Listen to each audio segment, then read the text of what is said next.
আসসালামু আলাইকুম। এটি 2014 মডেল হ্যারিয়ার হাইব্রিড গাড়ির গ্যাস রিফিল করছি আমরা এখন।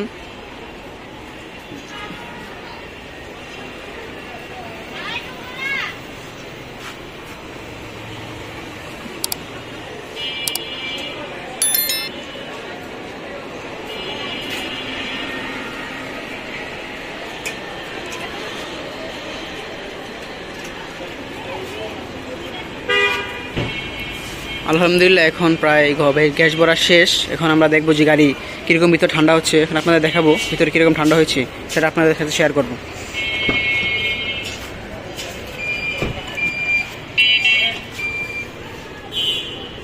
জি আলহামদুলিল্লাহ এখন অনেক ঠান্ডা হচ্ছে গাড়ি।